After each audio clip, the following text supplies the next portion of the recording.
Hello, people. It's Dubem, aka Dubem Menakaya.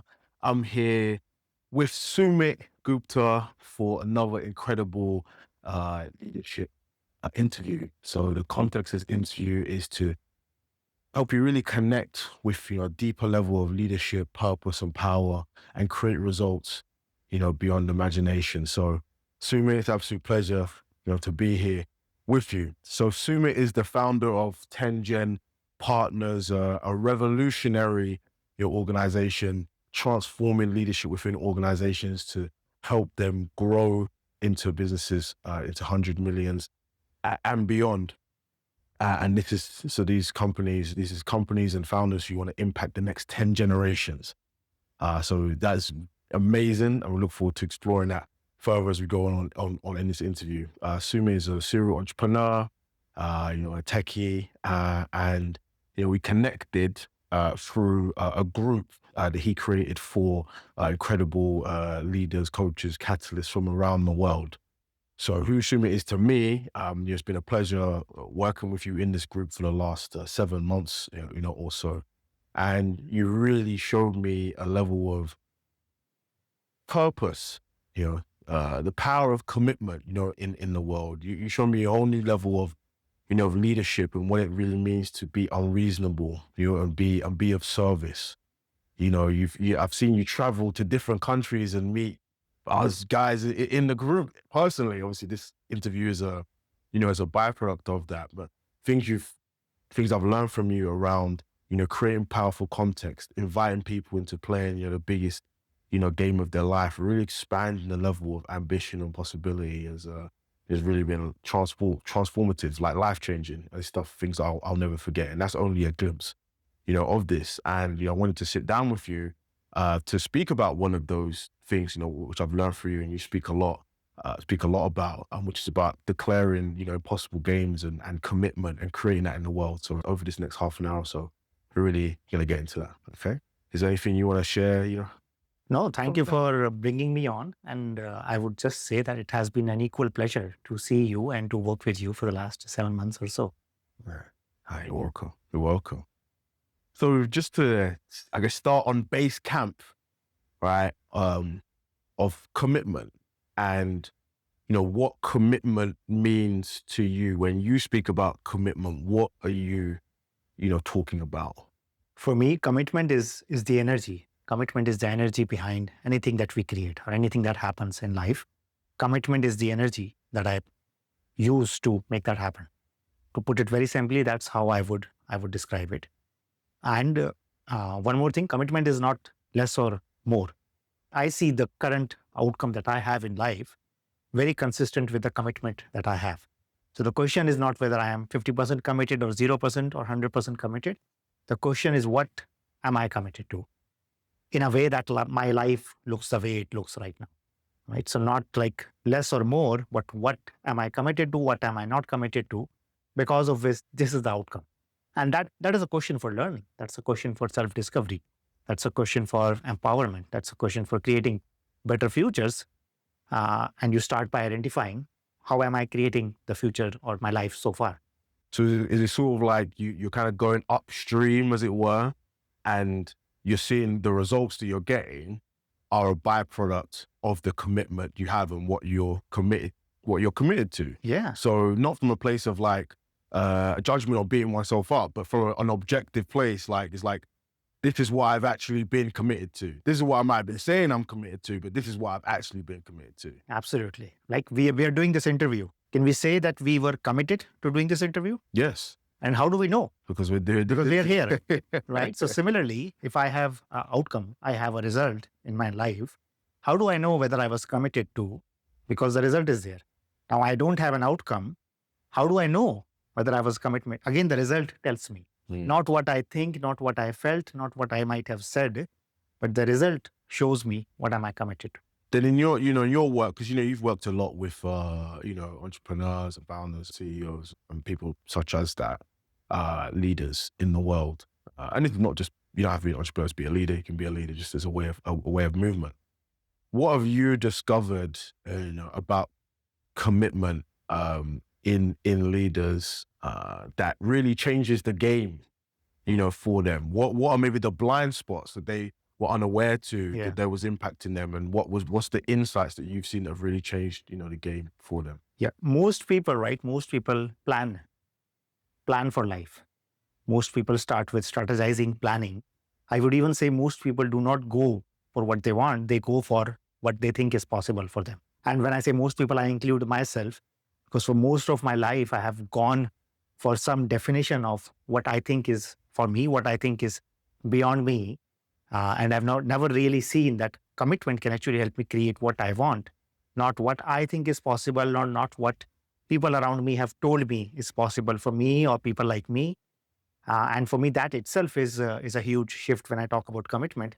It starts from what do I want, not what I think is possible for me, not what I think is feasible, not what I think I can do, but what do I really want?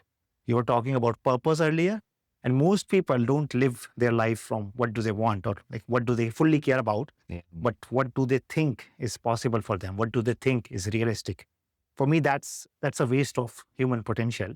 And again, no judgment here, but simply noticing that there is so much more possible than what we think we can do or achieve, or what others think and might have communicated to us that we can think of and plan for and achieve.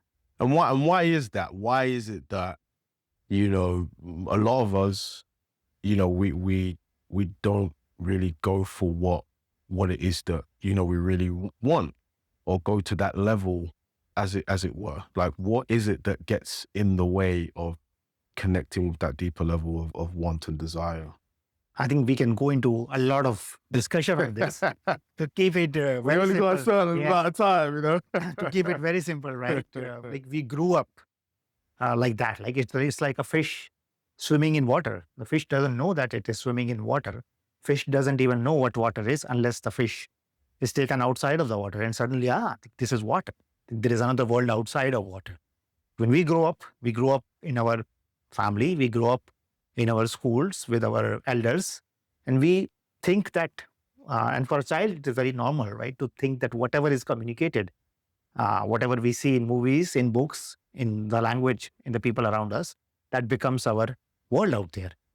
But what we don't see is that that's just linguistic phenomena, which we call our world. And many times like for me, it was almost like 37, 38 years of age that I saw, that's just the world that somebody created, somebody told me. And there's a hugely different world out there.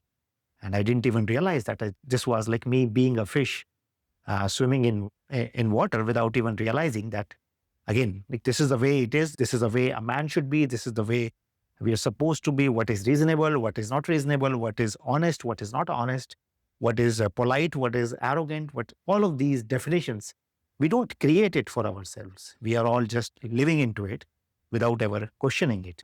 So for me, there is no like reason. I mean, that's how we grow up. That's how a child learns to walk. And sometimes we think that like if you never tell a child that you can run, probably the child will think that human beings' potential is only in walking and not in running. And I would say that's true for everything that we do, whether it's walking or running or doing something in our life, with our hobbies, with our families, with our friends, and so on. Well, then how do you connect to what you want? Because I think that's also the other, question that I find on a personal level, right? Like, and also within, people that I work with, like, okay, yeah, everything's made up, right? And I'm living within this fishbowl, or I'm swimming in water. But then I put my head out of that water. Okay, cool. There's more and more out there. But what do I actually, want? And how do I know that's what I actually want? And then there's so many possibilities now. How do I choose, what I want? So could you speak to that? Like, actually, how can people connect to what it is that they truly want? I think this, to not make it too complicated, I think this question of purpose, I think we have a romanticized idea with it. For me, it's very simple, right? Try out multiple things, see what you like, see what you want, what is something worthwhile for you to spend your life upon. And that will be different for everybody. And that can also change for you. Like for a long time, I thought computers was that thing. I really enjoyed working with computers, programming with computers, leading tech teams. It didn't seem like work to me. But then there came a time when it started feeling like work. It started feeling like something which I was good at, but I didn't want to do. And today, what I am doing is another level of this. And maybe in the future, this will become boring or drudgery, but today it is not. So this can change for a single person, but this can also change with so many factors, the world around us changing. It doesn't have to be like big one purpose for life. Today I'm sitting in front of you, so that's my purpose. That's like I'm not being forced to sit here, and I'm choosing to be here. And then when I walk out, I will walk out to do what I want to do in that moment. Like I don't eat a lot. Like I have a commitment to my fitness. But if I am walking around today later and I see people sitting in bars and I want to take a beer, I will just choose it. I will not make it a guilt trip either way. I will choose it, and I will maybe eat 2,000 calories today. Who knows? So in some ways, is there like there's like a fluidity of commitment, like in the now, but Yeah. also what I was also getting from that was a sense of like it kind of doesn't matter. Like it does matter and it doesn't matter what you choose to be committed to, because things will change over time anyway.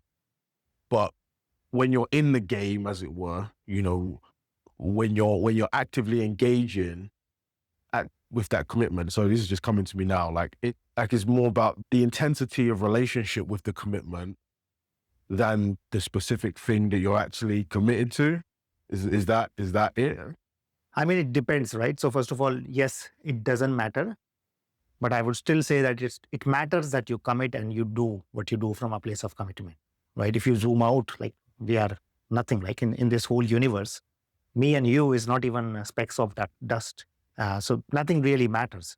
But I think it matters that we do it. Like no human being matters, but every human being that they can live a life of potential, of happiness, of fulfillment, which is not like all happy, which is like the whole spectrum of human emotions. I think that is very important. So that matters. And I think another thing I think which you're pointing towards is when we commit to something long term as entrepreneurs, as leaders, then what matters is that commitment stays for a period of time, that it doesn't become fickle. It doesn't become, okay, I committed this for my company. Now we are 2 months in and it is not working out.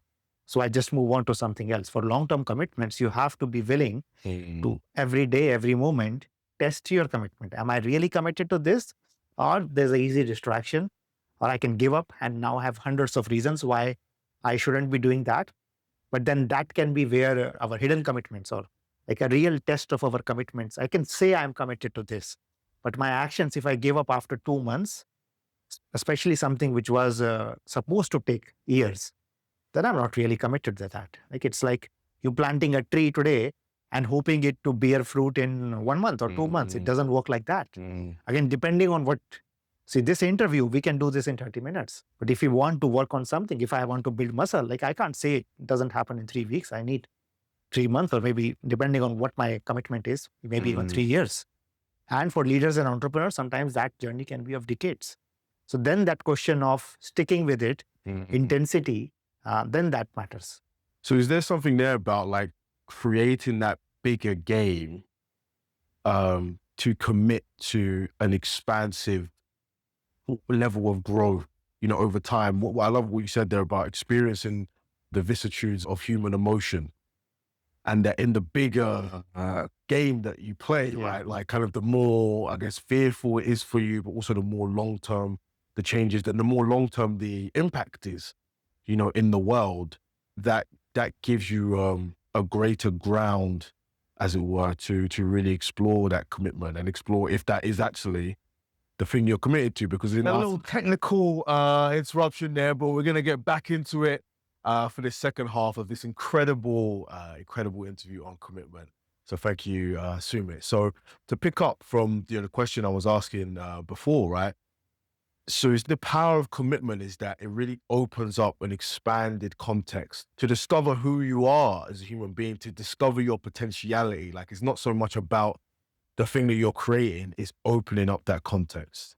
Absolutely. Like even like if I look back at my life, for most of my life, I was so afraid of failing. or like even appearing from the outside that I aimed for a goal or a commitment and that did not happen, that even stopped me from even committing to what I wanted. So I played safe. And I see this is so many people do, because the way we see ourselves when we are not able to hit a commitment, or others see us, which is under this notion of success and failure, making it or not. And once you detach yourself from that, you really commit. Today, I commit to see what is possible for me, not to succeed or fail. For me, that has been the big unlock, and that's the difference from committing to something which even you can't think, plan, imagine, dream, and going beyond that. In fact, seeing what most people think is their possibilities or limitation as a starting point, not as the ending point of their dreams or of their commitments. The commitment to see what is possible. Yeah, for me, that is, that's really, really key. Yeah. And funny what you said about the last bit about the possibilities and limitations being a starting point, because that's why my company is called Creating Beyond Imagination. It was like imagination is the start, like it's not the end, of the journey. It's like the ship that gets put out into the sea. You Yeah. go on that adventure and you don't know where you're gonna go or how you're gonna do it, but Yeah. it's about being in the sea, being in the exploration, of it. So, in terms of the commitment in business, let's say, right, where you have goals, you have objectives, you have things you have to track. So there's like things you have to measure, but then there's the endless possibility, of commitment, right? Like, how do you, balance that? Because a lot of people, I include myself at times, like, oh, I don't want to, if I go into that big wide world of commitment or possibility, like I'm going to get lost and I'm going to forget about the smaller details. But if I stay in just the smaller details, I'm not going to get to be in that expansive exploration of discovery. How do you harmonize that? How do you balance that? I think being a leader or being even a human being is constantly balancing this tension between the infinite and what is finite, right? We are infinite beings in one way. Our dreams, our imaginations, our ability to love, to care, to give ourselves wherever we are is unlimited. And yet our resources, our body, time, everything is finite. We can measure it. And that's always our tension, right? We can imagine everything, but when we move in the world out there, it is very finite steps. I can plan for 10 years, I can dream for 10 years, but I have to live life 1 year, 1 day, 1 minute, 1 second at a time. There is no avoiding that. And we can create an airplane, we can make flying possible for human beings, but no one human being can create an airplane or even fly an airplane alone. We need coordination between people, which are all finite resources. And we need materials to building something that is finite, right? The possibility of what we can achieve is infinite. We can go to Mars, but do we even have rockets today that can go to Mars? And then to create those materials from those materials, that is always finite. And that's always a balance between how far do we commit. But for me, without ignoring the finite part, first of all, as I was sharing earlier, right, I am committing to something not to achieve the prize, which is the outcome that I want, but to see what is possible for me. So even better than producing the outcome is a bigger prize hidden in who you become in the process. For me, that is always bigger than the outcome itself. And this is both individually and when you work with teams. Like even if a team sets a huge commitment, which is, let's assume 10 times bigger than their current commitment, and they fail at that, let's say they are only able to hit 30% of that, who they will become in the process will be more valuable than that result, which will change their entire trajectory. Forget about that just one commitment. And now, how do you create that? Now that is finite. Now I cannot say I will do everything. I cannot say I will talk to unlimited people. I have to pick one. I have to start with one, and then the second one, then the third one. I cannot say I will do like whatever, but I have to plan it hourly. I have to plan it, give it some structure in the finite time that I have, finite resources, including money that I have. Well, could you speak more to that specificity? Because what I've seen, in myself, as well as in people that I've worked with, just in the world, that there is a fear at times to be specific, to say, I want to commit to, let's say, working with this company, or I want to commit to making this amount of money. And it's a funny thing. Sometimes people are like, oh, but I don't want to like limit myself. It's like, let's say they made like 30,000. It's like, oh, if I say I'm going to make 300,000, I'm limiting myself, right? But there's that fear to get specific. So could you speak to that, and what's the power of the specificity, within the commitment? What does that, open up? Yeah. And I think this just builds upon that, right? We are infinite. We can dream infinitely, but we have to create with our finite resources. And you always use this example, right? You cannot go to a restaurant and say, give me good food or give me healthy food, even though that would be that possibility. That there would be a lot of creativity if you go to a restaurant and say, create whatever you want for them, for you. There's so much possibility. But if a restaurant is operating, it's busy, it has to serve a particular customer, it has a menu for that purpose, right? So you can only pick one from a menu. And that's the purpose, or that's the power of specificity. So I can say I want to work with politicians, but the moment I pick a name, then it becomes real. And that's how you measure. That's how you hold yourself accountable. That's how you move in the finite world without any limit. But there is still a finite action you can take. Mm-hmm. Otherwise, everything just happens here. Mm-hmm. In the real world, you have to take real action. I cannot say I will go 10 kilometers away. I have to move in whichever capacity. If I run, even then it is step by step. If I walk, it is step by step. If I get into a car, even then it is faster. But there's no way I am here today and I am there 10 kilometers. I have to be specific. And if there's an obstacle, if there's a roadblock, I have to find another way. So that is the finite part of life. And what's the harmony like with that, with having the big, commitment, a big ambition, and then actually like, laying it out, right? Planning it. What's the harmony of planning and action? Because what I see, and then this is obviously the general business ethos, right? You got your 5-year plan, or you got your 1-year business plan. Everything's got to be very detailed and got to know the steps. And obviously, there's a power in that, but at the same time, maybe that could be limiting in a sense. So when you're in yourself and your work, with people who you work with, how do you harmonize that balance between planning and action? So for me, anything that you can plan for, you don't need commitment. Okay. Right. So for me, commitment starts beyond planning, that I can't see the whole way. But now what I can think, what will I do today? I can plan for today. I can do some small steps in the finite world, but my commitment is so big that I cannot plan for the next 10 years. If I can plan for the next 10 months or 10 years, then I don't need commitment for that. So is that an indicator in itself? That's an indicator. Yes. But again, that dimension, right, that you mentioned, I would use the different word. I would use the word context and the content. So the content of your life will always be finite. Time is finite, right? You can say I have infinite time, but time still passes minute by minute and second by second. And we can get really metaphysical and say there is no time. We can do that also. I can work with 100 people. I can create a team of 100 people, but if I want to bring people on my team, I have to enroll them one by one, right? I have to enroll them in some process, and that is finite. So the context is infinite, and I have to remember the context, right? Because the context is almost like a future which I am declaring, and then I am walking into it. I like that, context and content. Yeah. The context is like the field. Yes. The content is the specific. Content is what you do today. Plays in the day. And the context is what you are going for, what your life is for, what you're creating together as a team. And they have to match, but they don't have to perfectly fit. And you don't have to see the whole way forward towards the future that you're declaring. In some ways, the context then kind of dictates the content, or allows the content to show up.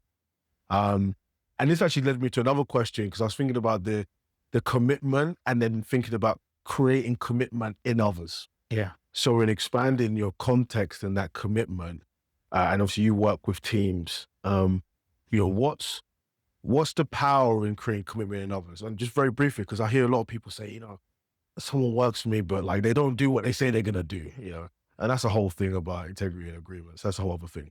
But I'm trying to ask about the power of commitment in creating commitment in others and opening that space up in others. What have you seen about that, about a leader setting, a greater context and the power of creating commitments in others? Absolutely. For me, commitment creates everything, right? And one of the ways you create other people is by committing others, not by motivating them, not by inspiring them, not by giving them tools.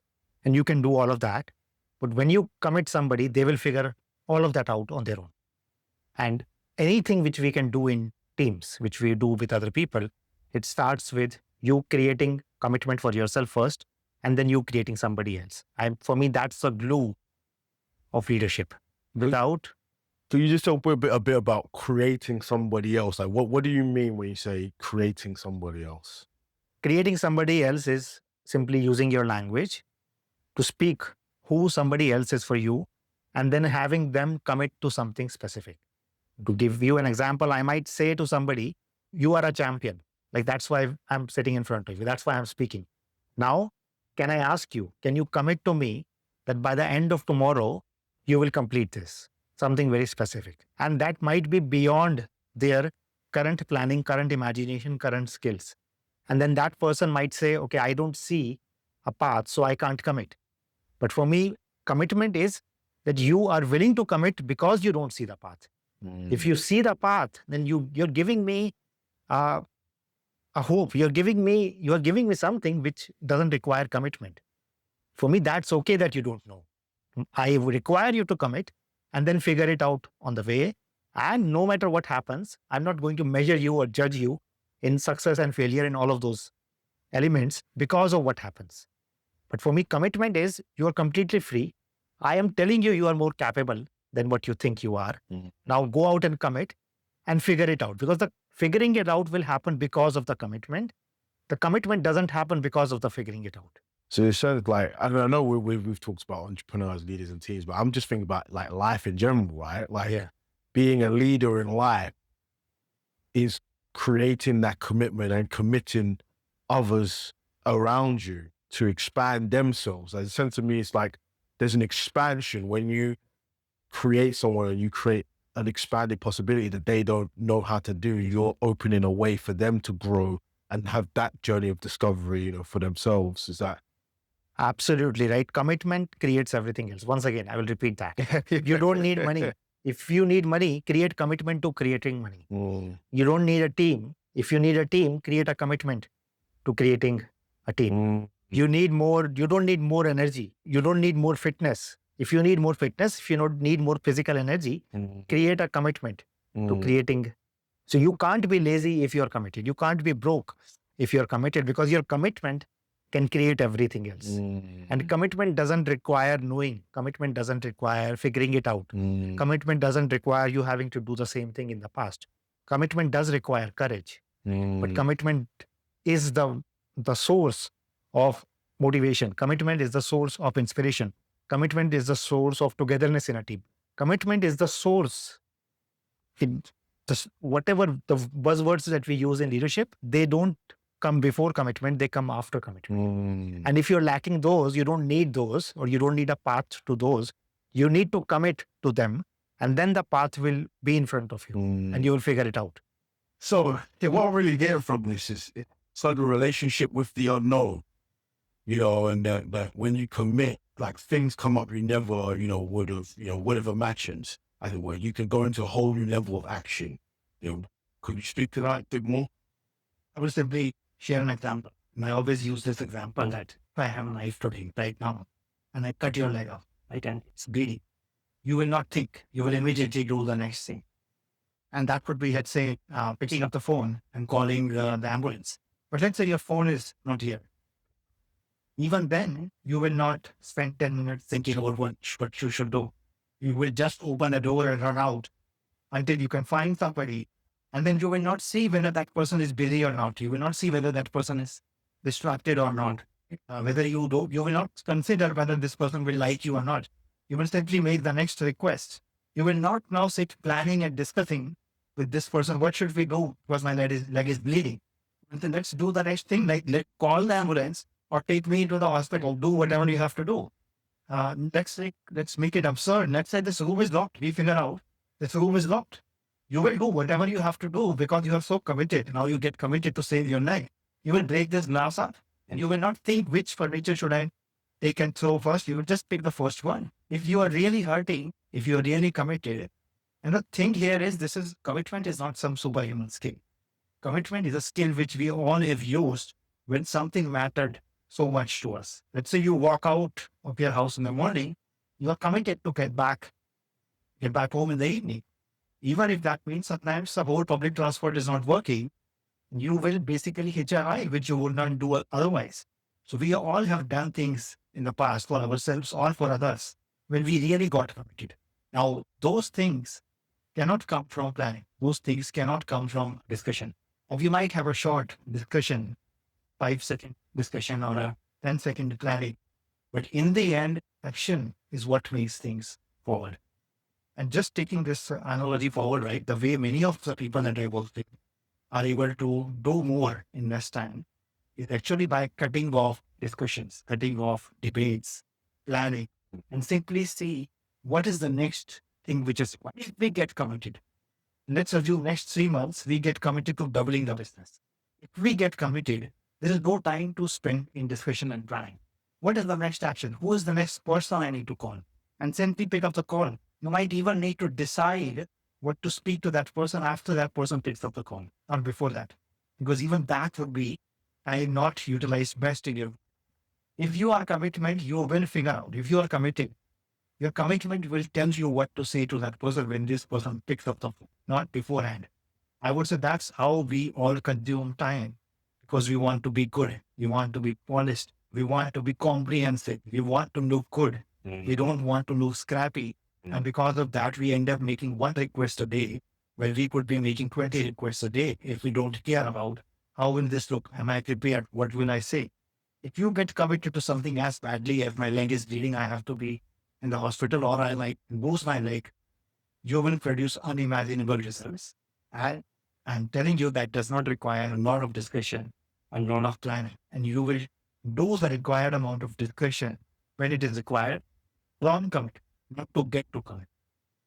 So it's really wow. Like, first of all, thank you for sharing that. It really hit me in that it's like there's so much gets lost in the thinking. So much in the should I, shouldn't I, so much in discussion, so much in the planning. And it's like more committed to the thinking, to the discussion, and committed to the context, the expanded context. So I guess the core tenets, what would you say then are the core tenets of actually creating that action, creating that inspired action, in the world for yourself and for others? For me, again, commitment creator. Wherever you are missing action, you are committed to something else.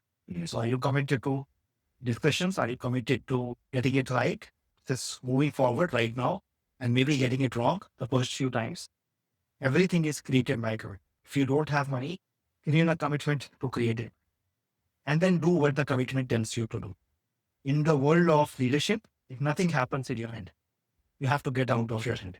And when teams are talking, nothing happens in discussions and planning.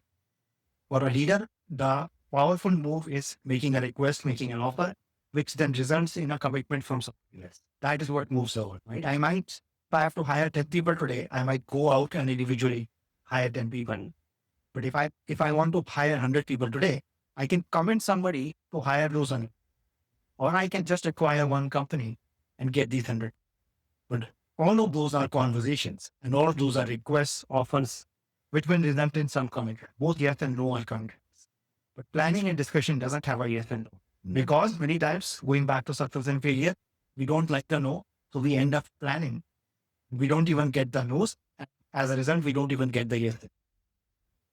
So it's the power, that was very different. Like, the no is the commitment as well. Absolutely. Getting no is a commitment. Is a commitment. Like, that's actually part of it. You want that in many ways. That's the clarify. Yes, absolutely. And most people are not succeeding because they're not feeling it.